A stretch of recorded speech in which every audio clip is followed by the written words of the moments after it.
Thank you, Thomas, for the introduction. It's an absolute delight to be here in Antalya, in Turkey, at this very prestigious meeting. I think it's very important for us as we develop the relationship and the ongoing relationship between the E-AHPBA and the Turkish HPB community. And also, I'm very grateful for the Turkish HPB for their hosting of the UEMS examination in HPB surgery, which will be held tomorrow, and this will be the first time that this is going to be held in Turkey. This morning I've been asked to talk about a relatively uncommon topic, as you've heard from the previous two speakers, the management of congenital bile cysts. What I'm going to do in the next 20-25 minutes or so is give you an introduction for this uncommon topic, talk a little bit about the pathogenesis or what we understand about the pathogenesis. We'll talk about the classification, although it's been alluded to beforehand, something about the diagnosis, talk about the surgical management, and then a little bit about prognosis. Now, choledochal cysts are uncommon. They were first described many, many years ago, over 200 years ago, by Vater and Elsler in 1723. They can be defined as a rare congenital cystic dilatation of the intra and extrahepatic biliary system.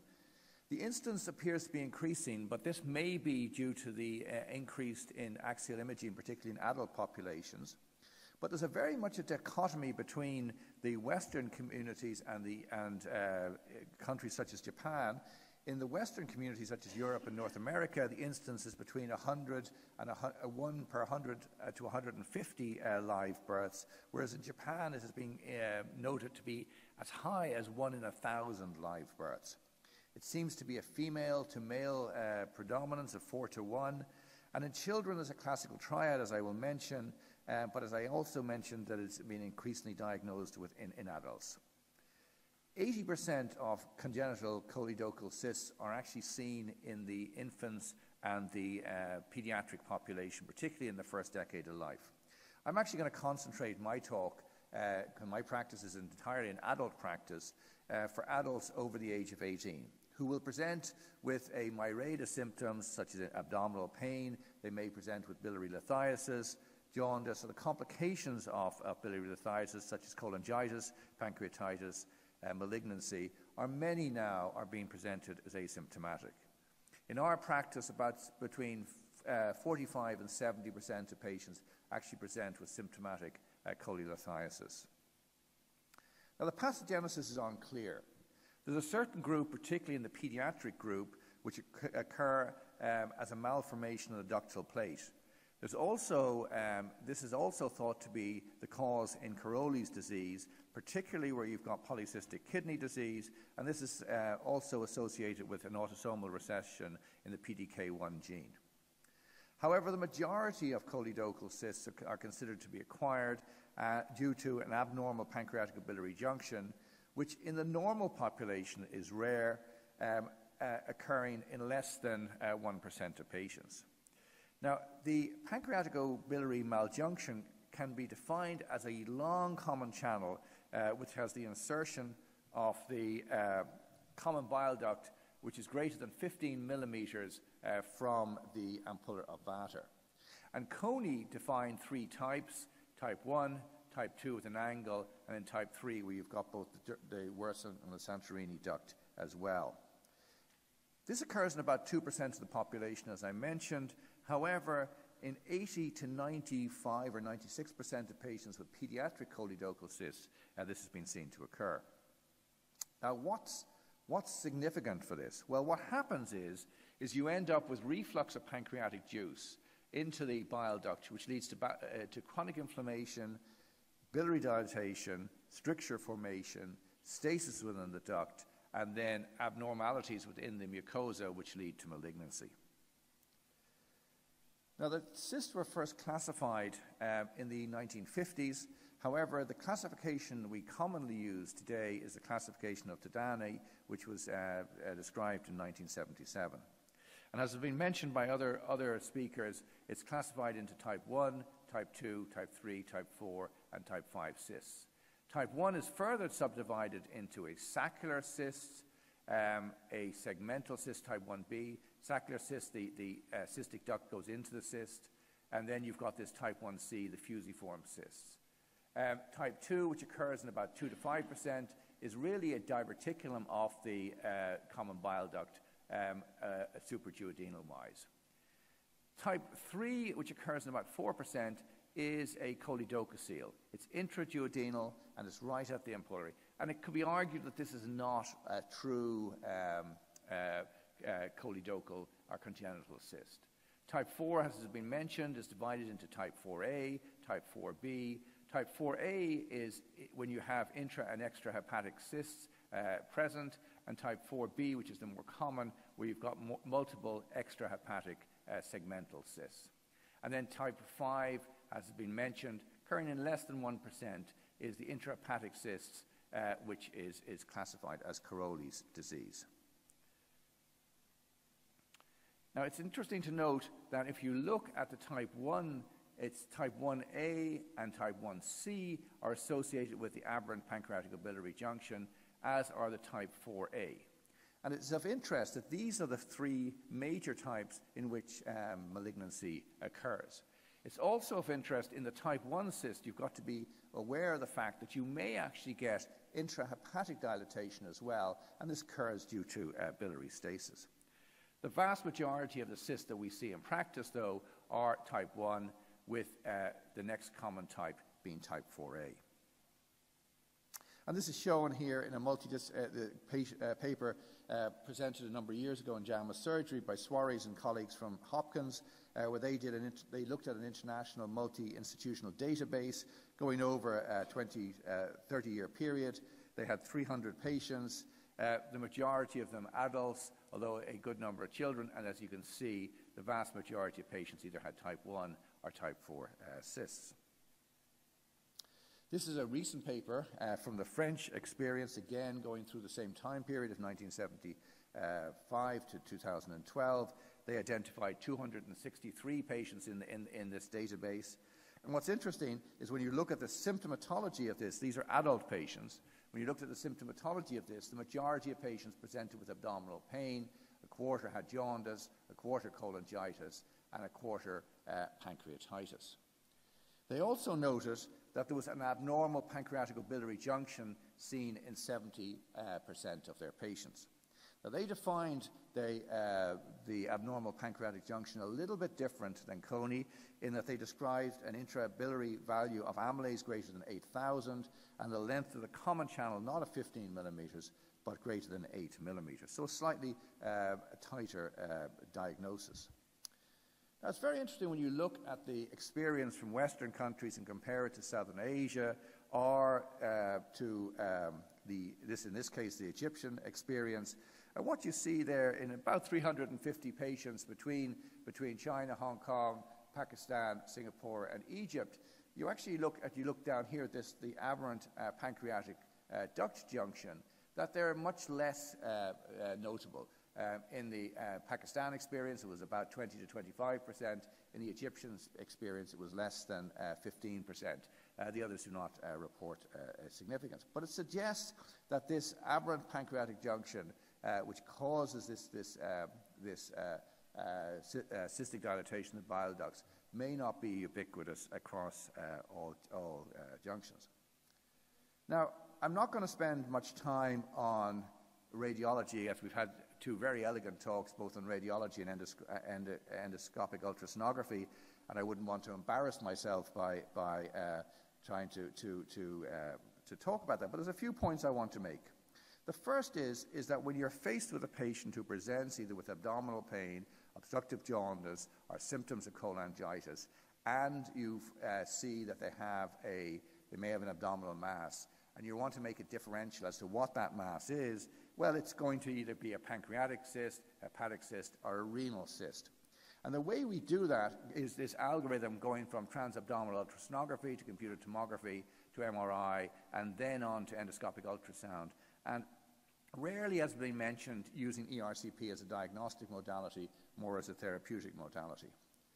Ultrasound is ubiquitous, it's very available, every patient has it, and it gives us some very nice information.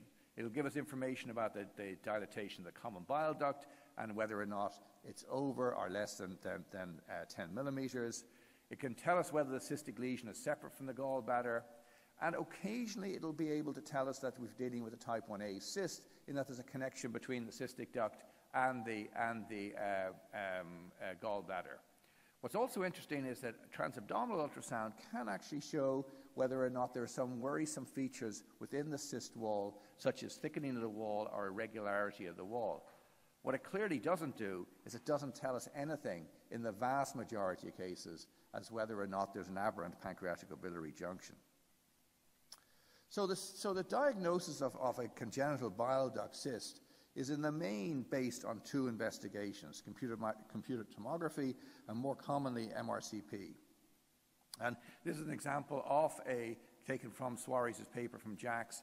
This is an example of a patient who has a type 1B cyst. This is the pancreatic duct coming down, a normal junction, and here you've got the evidence of a type 1B cyst.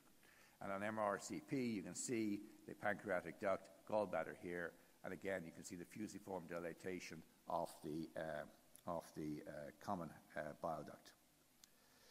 In contrast, this is a type 4 cyst, which is seen in the MRCP in the coronal phase. Again, you've got the choledochal cyst. What's interesting here is that you do have an aberrant pancreatico-biliary junction. And so MRI and MRCP is very good and gives you this really exquisite determination of the pancreatico-biliary junction here in this area. MRCP has been shown to have a sensitivity in various studies which go from 70 to 100% and a very high specificity, again, from 80 to 100%. And as I say, one of the advantages of MRCP is it can identify the aberrant pancreatico-biliary junction. And as I will show you, that is really can be associated with potential malignant degeneration and therefore is important. Now, if we look at these cysts and when we excise these cysts, what do they look at? Well, most of them we're going to have evidence of acute and chronic inflammation.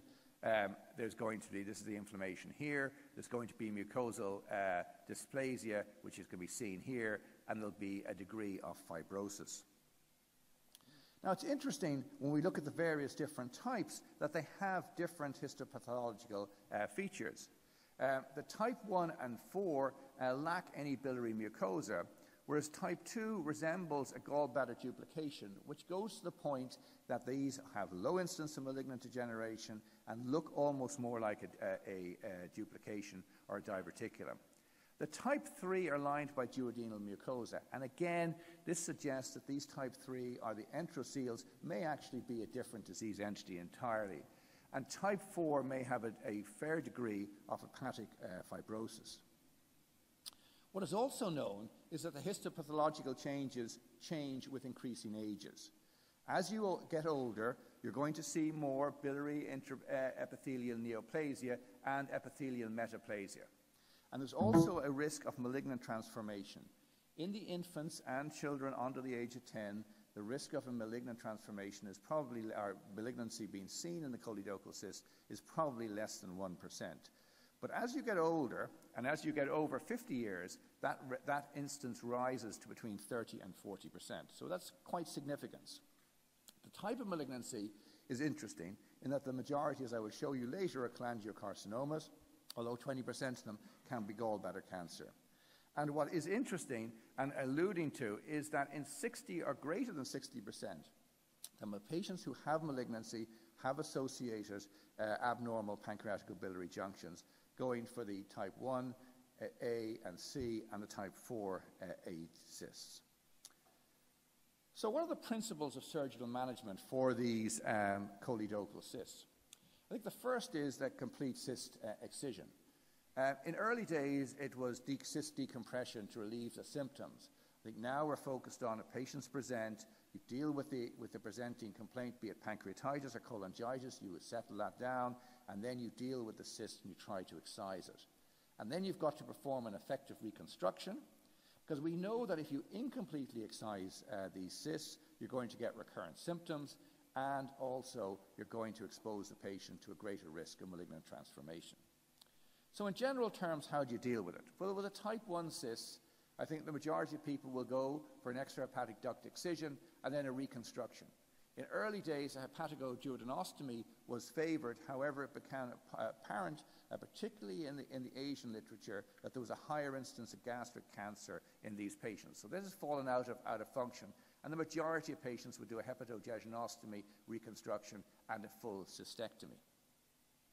When we look at the type 3 cysts, really this is endoscopic therapy or transduodenal sphincteroplasty. In the middle of type 2 is excision. And then for the type 4A cysts, again, this would be extrahepatic duct excision, maybe a hepatoduodenostomy reconstruction in the majority of cases. But in some patients, particularly those who involve the left side of the liver, that you will go to a hepatic resection as well. For type 4 and type 5 cysts, as I will show, it's either liver resection. If they are particularly in the left-hand side, or many people will go onto transplantation. So how do you do the hepatoduodenostomy? Well, it can be done open, laparoscopic as I show you, or nowadays it can be done if you have evidence of a robot. And the principles are very simple.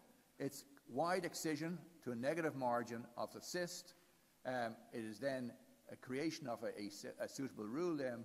And here's one of our examples here, where we went up to the confluence, freeing the hilar plate, bringing it down, and then forming a simple, as is open, hepatoduodenostomy. And in my case, I do this with interrupted 4-OPDS, and I do it in a single layer, and it's been very successful. Now, like any biliary surgery, there are a risk of complications, and it's very hard dealing with an uncommon disease to get a real handle on the complications. This I thought was an interesting article of 25 consecutive patients, albeit a retrospective study of adult patients between 1989 and 2015 from Mexico. And what they showed was that in 8 patients, they got significant They got significant complications. And the complications are what you'd expect from the type of operation you're doing in terms of biliary fistulas, long-term stricture formation, and those are the type of complications that one would expect.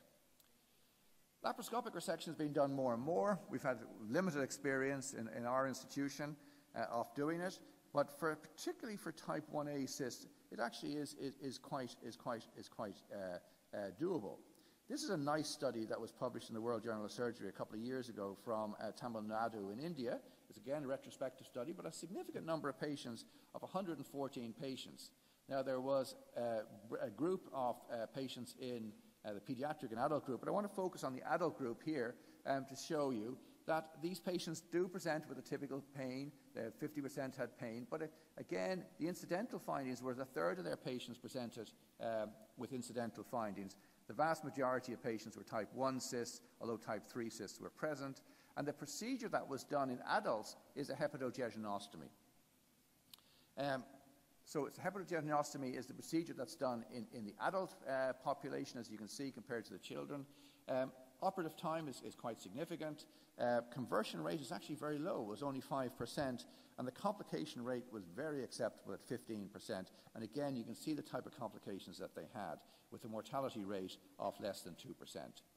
Their long-term complications of cholangitis and stricture are probably related to stricture at the site. So all very good. This is the Cerrahi paper published 2 years ago, looking at multi-institutional 8 centers in North America and in Europe. If you looked at Clavien-Dindo complications greater than 3, 56% in adults, 54% in children. Complications different between adults and children. In adults, it was seroma, wound infections, and perihepatic abscesses, whereas in children, it was anastomotic leaks and GI perforations.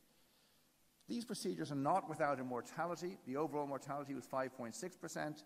In children, it was 3%, and in adults, it was double that. And this, if you focus on the adult side of the house here, you will see that a number of these complications are the ones that you would expect in terms of bleeding or bowel obstruction. So this is not without complications.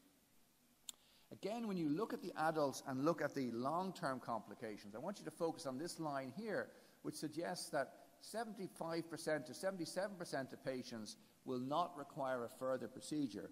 But on the other hand, 1/4 of your patients who you operate on will require some other form of intervention. And in the main, that is due to anastomotic stricturing at the site of the hepatogegenostomy, requiring either endoscopic or resurgery. The interesting thing is that these patients do very well. And this is the survival post-resection, both in children and adults. And you can see it's as near as 100% makes no difference in both groups. But the question is, what if you have malignancy, and what is the risk of malignancy? Well, this is from Cerrahi's meta-analysis, which was published a year earlier. And when they looked at this, they found an overall rate of malignancy of between 0 and 11% in patients who in various different series. And these go back to 1994, all up to the present date. As I mentioned beforehand, the majority of these cancers are cholangiocarcinomas. However, you can have gallbladder cancers, and then a smattering of other cancers in terms of embryonal rhabdomyosarcoma, a number of other periampullary cancers. But they're in the main gallbladder or cholangiocarcinomas, and in the main they occur in type 1 or type 4 cysts. And it does have a significant impact on overall survival. And this is the cholangiocarcinoma survival analysis, looking at 36 months, overall median survival of 36 months of about 40%. So these are, as you know, very aggressive tumors. The overall rate in the meta-analysis of over 2,500 patients was 3.3%. So again, small numbers. And finally, what of Caroli's disease, where you have this picture as is shown here, and this is from Jean Leroux's paper published last year in clinical transplantation. And this is showing the typical MRI findings of a Caroli's disease. This is the pathological symptom. Leroux suggested an algorithm for dealing with this, which goes from symptomatic Caroli's disease. Initially, you treat it with conservative treatment. In other words, if you've got cholestasis and intrahepatic stone formation, you give ursodeoxycholic acid. If you've got cholangitis, you treat with antibiotics. If you've got abscesses, radiological, endoscopic, and surgical drainages. And then if the patient is refractory to conservative treatment, if you've got monolobar disease and you don't have any portal hypertension, you then go on to a partial hepatectomy and a hepatogegenostomy. However, if you do have monolobar disease with portal hypertension or multilobular disease, and cholangiocarcinoma, which is small, and this is very controversial, so we'll leave that for the time being. But these two areas here, you would go on to liver transplantation. And the results from 3 studies that were quoted in this review from Malbert, Miliwala, and Kasım, dealing with about 250-odd patients, are reasonable. The 5-year patient survival goes from 65 to 89%. And it's interesting that the majority of patients have a single liver transplantation rather than a kidney transplantation as well. But a number of the patients do indeed have secondary diseases as well. So how would I summarize this entity? Well, it is rare, as I've told you. Most of us in the Western population will see at most maybe 1 or 2 patients a year. However, we are seeing more patients present to our specialty units in adult patients, in part due to the increased use of improved axial imaging. It's clearly more prevalent in the Asian community rather than the Western community, and that's not really understood as to why that is.